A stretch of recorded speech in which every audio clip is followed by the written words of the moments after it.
एक कंट्री है एरित्रिया, एरित्रिया है, वो भी जस्ट जिबूटी के नॉर्थ में है। वो कंट्री 90s 50s 60s में जी रही है। उस देश में आई थिंक दुनिया की इकलौती ऐसी कंट्री है जहाँ पर इंटरनेट नहीं है। अच्छा, आज के ज़माने में इंटरनेट नहीं है। दुनिया में इकलौती ऐसी कंट्री है जहाँ पर मोबाइल डाटा नाम की कोई चीज़ होती ही नहीं है।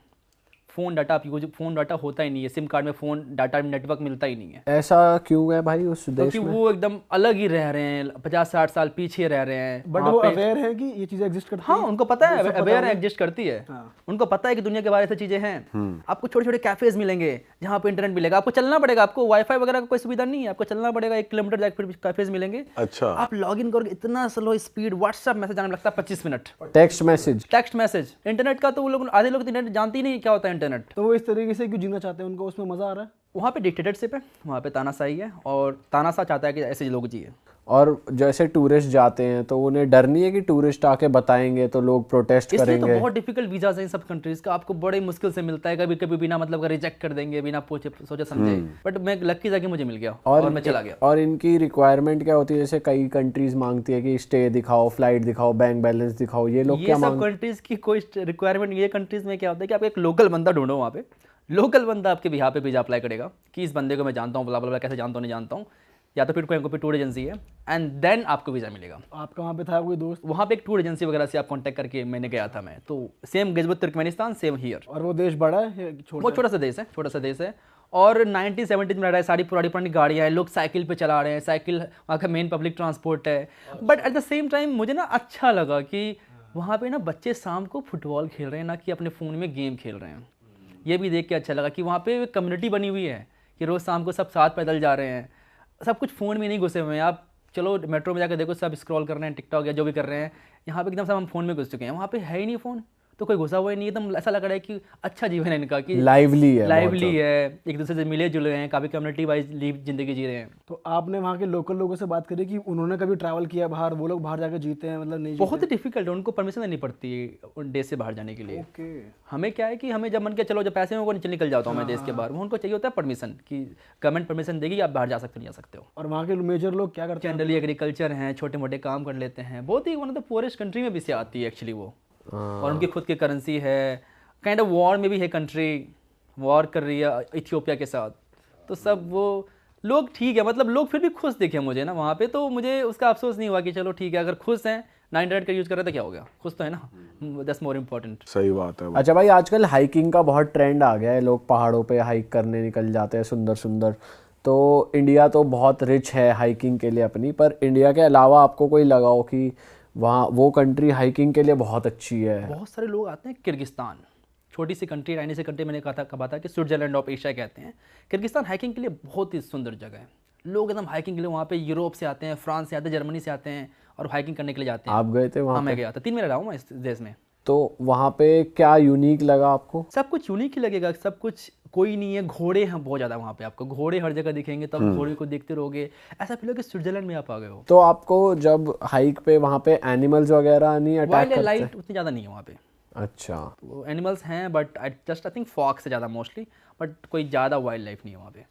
ओ। तो बहुत ही प्यारा डेस्टिनेशन है, हाई माउंटेन्स में आप क्लाइंब करते हो, और कोई टूरिस्ट नहीं है, सबसे अच्छी बात कोई टूरिस्ट है ही नहीं, तो लोग इसलिए वो ट्रैवलर्स आते हैं वहाँ पे कि आके हाइक करें, जाके देखें। और इंफ्रास्ट्रक्चर हाइकिंग के हिसाब से है कि वहाँ ऊपर जा रहे हैं अच्छा तो स्टेज infrastructure भी है, या फिर वहाँ पे कैंप ही लगाने पड़ते हैं सबको अपने? मोस्टली कैंप से लगाने पड़ते हैं, और वहाँ पे यूथ का एक सिस्टम है। वहाँ पे नॉमैड्स होते हैं, जो नॉमैड फैमिली होती है जो कि माउंटेन्स में ही रहती है, तो उनके साथ आप रह सकते जो घूमते फिरते हैं, घूमते फिरते रहते हैं। इन सब कंट्रीज में एक्चुअली बड़े बड़े यूथ लगाती है, क्योंकि सब कंट्री ठंडी भी हो जाती है ना, तो -30 चले जाता है, तो वो यूथ बनाते हैं, जिससे कि वो जो सिप का जो खाल होता है उससे वो बनाते हैं वो लोग। तो आपने कभी देखा भाई लाइव हंटिंग वंटिंग हो रही है आपके सामने? लाइव हंटिंग वगैरह तो मैंने किया था। एक ट्राइब है अफ्रीका में, हजाबी ट्राइब करके नाम है, तो वहाँ पे मैं उनके साथ हंटिंग पे गया था 3 दिनों के लिए।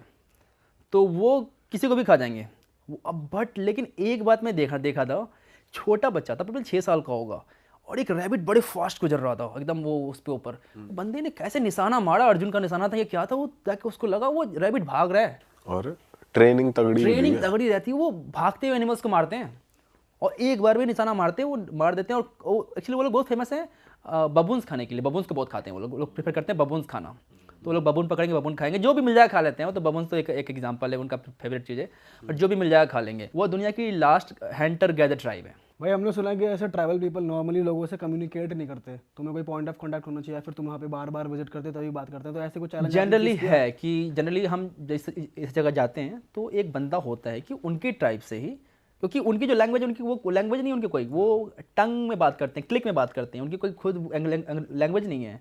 तो वो एक बंदा मुझे मिला उसी ट्राइब का, जो कि मॉडर्न ज़िंदगी जी रहा है, जो कि सिविलाइजेशन में आ चुका है, और उसने हमें बताया कि चलो आ जाओ इससे बात करते हैं, साथ साथ इसके घूमते हैं, और उसके बाद उसने कुछ पैसे लिए। भाई जैसे आप सोलो आपने शुरू करा और आजकल बहुत ट्रेंड बन गया है सोशल मीडिया पे सोलो ट्रैवल करना चाहिए, तो मैं जैसे हम पढ़ते हैं या चैट जीपीटी से भी पूछते हैं तो सब थाईलैंड रेफ़र कर देते हैं, भाई थाईलैंड चले जाओ, वियतनाम चले जाओ सोलो पे। आपने घूमी है 167 कंट्रीज़, तो आप बताओ सोलो के लिए बेस्ट कंट्री जो इन यूजुअल कंट्रीज से अलग हो। थोड़ी सी मैं ऑफबीट कंट्रीज, थोड़ी सी ऑफबीट बताऊंगा, but at the same time very nice. Kazakhstan, Kyrgyzstan, Uzbekistan अच्छी कंट्रीज है, बहुत सस्ती कंट्रीज हैं, और सोलो के लिए ईरान भी बहुत सही है। अगर द ओनली प्रॉब्लम ईरान की, ईरान के अंदर बहुत सेफ कंट्री है, बट कि पता नहीं कब वॉर स्टार्ट हो जाए, तो लेकिन ईरान बहुत अच्छी भाई कंट्री सोलो पे लोग प्रेफर करते हैं कि थोड़ी पार्टीज हो, थोड़ी सोशलाइजिंग हो, तो ईरान में है वो? ईरान में नहीं है, ईरान में अल्कोहल बैन है, बट आपको लोग मिलेंगे रोड पे वोडका पीते हैं, नॉर्मल है वहाँ पे। आप बेसिकली वहाँ पर काउ सर्फिंग बहुत फेमस है। अच्छा, क्योंकि वो सब जो कंट्रीज़ है वहाँ पे सोवियत इन्फ्लुएंस था, तो वोडका एकदम हर जगह पीते हैं। ट्रेन पे वोडका पी सकते हो, रोड पे पी सकते हो, कहीं भी पी सकते हो वोडका, बेसिकली अच्छा, अलाउड है हर जगह वोडका। और नाइट क्लब्स वगैरह? नाइट क्लब्स वगैरह वहाँ पर है, अच्छे अच्छे नाइट क्लब्स हैं। एक्चुअली थाईलैंड वगैरह क्या है ना कि बहुत ज़्यादा टूरिस्टी हो गया है, तो उसके हिसाब से वहाँ पे वो बन गई है कि टूरिस्टों को यहाँ पे कैटर करें, तो इसलिए बड़े बड़े अच्छे अच्छे नाइट क्लब्स आपको थाईलैंड में मिलेंगे। कि सब उतनी कंट्री टूरिस्टी नहीं है, तो वो लोकल्स के मोस्टली बना हुआ है, नॉट फॉर फॉरनर्स। थाईलैंड में से आप किसी क्लब जैसे चले जाओ, 90% तो फॉरनर्स ही हैं। इंडियंस, जर्मन्स, फ्रेंच, वही सब हैं, बट ये सब क्लब में 90% आपको लोकल मिलेंगे, 10% ही फॉरनर्स मिलेंगे, तो आप लोकल ज़्यादा इंटरेक्ट करोगे। भाई और फीमेल सोलो ट्रैवलर्स के लिए भी आजकल बहुत लोग फीमेल्स भी ट्रैवल कर रही हैं, तो उनके लिए कुछ रेकमेंड करोगे आप जगहें जो सेफ भी हो और अच्छी भी हो घूमने के लिए? सेफ्टी वाइज भी मुझे ऐसा लगता है सेंट्रल एशिया बहुत सेफ है फीमेल्स के लिए। Central Asia also south east Asia बहुत सेफ लगता है मुझे। बहुत सारी फीमेल ट्रैवल करती है, Thailand, Malaysia, Laos, Cambodia, Vietnam. Laos Cambodia safe है? लाओस कंबोडिया मुझे तो सेफ ही लगा था। ऑल्सो मैंने लाओस कंबोडिया में ट्रैवल किया, तो लड़कियों के साथ भी ट्रैवल किया था मैंने वहाँ पे, और हमने से हिचाइक भी की थी साथ साथ। मैं 8 साल पहले 7 साल पहले गया, तो पता नहीं अब क्या हुआ है नहीं हुआ है, बट 7 साल पहले तक तो सेफ था। भाई अभी तो ये डिपोर्टिंग की वीडियोस ही आती रहती हैं हर जगह से भाई, कि कैश दिखाओ, ये दिखाओ, वो दिखाओ। मुझे भी एक बार थाईलैंड से डिपोर्ट किया था। थाईलैंड से डिपोर्ट किया था? थाईलैंड से किसे डिपोर्ट करते हैं? थाईलैंड तो भाई इकोनॉमी चला रहे एक तरीके से इंडियन वहां की, भाई ऐसे कैसे कर सकते हैं वो? 2018 की बात है, मैं लैंड आ रहा था कंबोडिया से थाईलैंड, उन्होंने मुझे नहीं जाने नहीं दूंगा, बहुत ही बुरा लगा था। मैं 5-6 फ्रेंड के साथ ट्रैवल कर रहा था, 2 जर्मन थी, एक ऑस्ट्रेलियन थी, एक अमेरिकन थी, और मैं था, और सब हिचाई करके मैं पहुंचा और बॉर्डर तक गया। सबको अलाउ कर दिया, मुझे अलाउ नहीं किया। रीजन क्या दिया? कुछ रीजन नहीं, जाओ, नहीं अलाउ नहीं करेंगे, नो इंडियंस अलाउड। अरे सबने हिचाई किया है, सब बाय लैंड आ रहे हैं, किसी से तुमने कोई डॉक्यूमेंट नहीं मांगा। मेरे से क्यों डॉक्यूमेंट मांग रहे हो फिर? कि रिटर्न फ्लाइट टिकट दिखाओ, पैसे दिखाओ, तुम्हारे पैसे दिखाओ। रिटर्न फ्लाइट तो मेरे पास था ही, पैसे दिखाओ कितने पैसे हैं। कौन कैसे लेकर ट्रैवल करता है? कार्ड है ना, कार्ड दिखा रहा हूँ, नहीं मान नहीं रहे हैं, तो ये काइंड ऑफ रेसिज्म ही मान लो, क्योंकि गोरों को आपने बिना पूछे जाने दिया, कुछ आपसे सवाल नहीं पूछा, सब साथ ही आ रहे हैं, सब फ्रेंड हैं, मुझे आपने साइड में अलग कर दिया। उसके बाद फिर मुझे फ्लाइट लेनी पड़ी थी थाईलैंड जाने के लिए, लैंड पे अलाउ नहीं किया। भाई हमने ऐसा सुना है कि कभी जैसे परमवीर भाई ने भी 1-2 इंसिडेंट्स हमारे साथ बताए थे कि कभी आप जैसे किसी प्रॉब्लम में फंस जाओ ना, तो गोरे कई बार थोड़े सेल्फिश निकल जाते हैं। ऐसा एक्सपीरियंस हुआ है आपको कि गोरे थोड़ा अपना अपना देखते हैं, मेरा प्लान बना हुआ है तो मैं बना हुआ है, मैं वेट नहीं करूंगा, या थोड़ा ऐसे होता है? जनरली होते हैं, मोस्टली गोरेज अपने प्लान के अनुसार चलते हैं। आप प्रॉब्लम फंस जाए, उनको कोई मतलब नहीं है, वो अपना ये प्लान है कि जाना है आज रात को तो जाना ही है। आपको कभी एक्सपीरियंस हुआ है ऐसा? जैसे कि मैं किसी के साथ ट्रैवल कर रहा हूँ, 4-5 दिन मिले हुए, लास्ट में मेरी तबीयत खराब हो गई, लास्ट दिन वो जाने वाला है, तो वो फ्लाइट लेके चला जाएगा कि जाता हूँ मैं अब, कि क्योंकि मेरी फ्लाइट छोड़ूंगा नहीं मैं। अब अगर ऐसे इंडियंस में होगा कि तबीयत खराब हो गई, कैसे छोड़ दूंगा फ्लाइट, चलो फ्लाइट जाए में हम साथ में बैठेंगे जब तक तुम ठीक नहीं होते हो। ये देखा है मैंने, इंडियन के साथ ये होता है। भाई आप श्रीलंका गए हो? हाँ मैं गया हूँ। श्रीलंका हमने सुना है बहुत ज़्यादा अभी पार्टी में काफ़ी उसका सीन ऑन हो रहा है, हम इंस्टाग्राम रील्स पे देखते हैं कि बहुत पार्टीज हो रही है श्रीलंका में, ऐसा कुछ मैं उस समय जब गया था तो उस समय क्राइसिस चल रहा था वहाँ पे, तो प्रोटेस्ट वगैरह चल रहे थे, वो गवर्नमेंट चेंज हो रही थी। आप हर जगह प्रॉब्लम पहुंचते हो भाई, Actually, क्या लोग बोलते हैं मेरी किस्मत इसमें खराब रही है, जहां भी मैं जा रहा हूँ प्रॉब्लम्स हो जा रही है। हाँ ईरान, आपके एग्जांपल दे रहा हूँ मैं ईरान का, शाम को पहुंचा हूँ सुबह वॉर हो रहा है। भाई सही में। और भी छोटी मोटी नहीं, B2 बॉम्बर आ रहा है सीधा। बॉम्बिंग गिर रहे हैं, मैंने वीडियोस में दिखाया है कि कैसे बॉम्ब गिर रहे हैं, कैसे एंटी मिसाइल को करती है, सब देखा है मैंने आंखों से। भाई साउथ कोरिया भी गए हो आप, वो कैसा लगा आपको? साउथ कोरिया गया हूँ, अच्छा लगा मुझे, लेकिन मुझे सुना है कि इंडियंस के प्रति वो जो रेसिज्म मैंने दिखा नहीं, मुझे कहीं फील नहीं हुआ मुझे कि कोई रेसिज्म है या नहीं है। मैं क्लब्स वगैरह भी गया साउथ कोरिया के, लोग नॉर्मली बात कर रहे हैं, साउथ कोरियन लग्स लाइक हमारे ड्रिंक वगैरह बना के दे रही है, उनके साथ ट्रैवल किया मैंने। हाँ, साउथ कोरियन गर्ल्स वगैरह के हम साथ। तो ये सुन रहे हैं कि वहाँ के क्लब्स जो है वो स्पेशली बोर्ड लगा रहे, बैनर लगा रहे कि भाई इंडियंस मैंने नॉट तो नहीं अलाउड। देखा वहाँ का मोस्ट फेमस एरिया गया हूँ नाइट लाइफ की, मैंने ऐसा कुछ नहीं देखा। अच्छा। हर जगह एंट्री उन्होंने अलाउ की। लोग कैसे वहाँ के? लोग अच्छे लगे मुझे। भाई कुछ लोग हमें मिले जो गोवा भी घूमने आए थे, पर अब वो भी यही कहते हैं गोवा गोवा नहीं रहा टाइप्स। आपको ऐसा गोवा का फीडबैक मिलता है? गोवा का फीडबैक मुझे उतना ज़्यादा नहीं मिलता।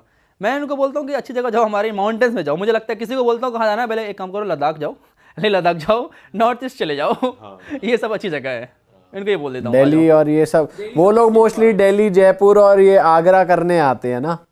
दिल्ली जयपुर आगरा करते हैं, इससे क्या होता है कि सब पे नेगेटिव इंप्रेशन जाता है। बट इंडिया के बारे में मैंने एक बात सुनी है, जितने भी फॉरेनर्स इंडिया आए हैं, आइदर दे लव इट और hate it, there is nothing in between. हाँ, आइदर बहुत प्यार इंडियन के प्रति कि एकदम मजेदार कंट्री वापस से बैक टू बैक आई जा रही है, या तो फिर कभी आएंगे ही नहीं। इंडियंस के लिए पॉजिटिव फीडबैक क्या सुना आपने, क्या क्या तारीफ करते हैं बाहर के लोग? कि इंडियन डेवलप्ड बहुत है, कि इंडिया में जो फैसिलिटीज़ बहुत है, जैप्टो की बात चलती है कि कैसे आप ट्रेन के अंदर आप जो मन करे खाना मंगवा सकते हो, वो सब बात चलती है। ये तो भाई उन लोगों के लिए बड़ी चीज तो है ही भाई, 2 मिनट में 10 मिनट में आ रही है हाँ, चीजें, ये चीज़ आ रही है बाहर तो नहीं आती भाई। भाई ये भी बड़ी चीज इसलिए बनी है क्योंकि इंडिया की ये जो नेगेटिव इमेज है कि ये पुअर कंट्री है, गरीबी है, और प्लस यहाँ पर 5 मिनट में खाना भी आ जाता है, 10 मिनट में आ जाती चीजें, तो ये उनको हाइप की बात लग जाती है। ये ऐसे कैसे हो रहा है यहाँ हाँ, कि कैसे 5 मिनट खाना आ जा रहा है, कि आपको ट्रेन में खाना मंगवाना ट्रेन में आ जाएगा, सब कुछ ऑनलाइन है। पेमेंट सिस्टम देख लेते हैं हमारा, वो कभी अरे चलो फोन से पेमेंट कर दे रहा है।